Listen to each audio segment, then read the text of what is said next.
Ilaa seenaa gootota Oromoo gaafa kaasnum kallattiidhaan imala keenya kan taasisnum godina Shawaa Kaabaa Salaalee aanaa hidhabuu Awwateettim siree madaanalamii iddoo jedhamum dhaquun dirqama keenyadhaam.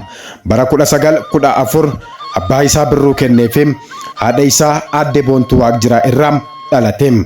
Obbo Birruun weerara Xaaliyaanii qolachuudhaaf manaa bahanii faashistootaa fi baandota dirreerra turaniin wareegamanii kan kufan yoo ta'u gadda kanas to'achuu kan dadhabde haati manaa isaa dhukkubsattee ji'oota 3 booddee addunyaa kanarraa du'aan boqatte.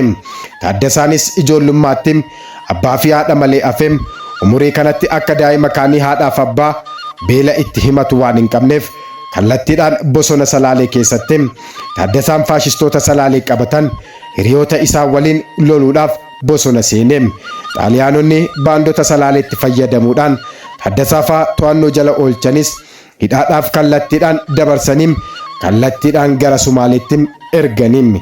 Kanumaanis wal qabateem waraana addunyaa lammaffaa irratti gareen faashistootaa kan injifataman yoo ta'u Taaddasaan loltoota Ingiliziitti dabalamuudhaan faashistii karaa baha Afrikaa irra turan hundumaa ari'uu keessatti miseensa ta'ee hiriiruudhaan dandeettii fi aarii qabu hundumaa isaanitti agarsiise. Ingilizoonnis dandeettii isaa arganii loltummaa Keeniyaa Mombaasaatti dhaqee akka baratuufis leenjii gaafa xumurum ajajaa 50 ta'uudhaanis muudame. Taaddasaan faashistoota hanga biyyaa baatutti goota lafa qabatee loledha. Kanaanis shaalaqaa yookaan kumalaa sadaffaa Itoophiyaa gaafa hundeeffamu innis miseensa ajajaa addichaa shaalaqaa baashaa ta'es muudame.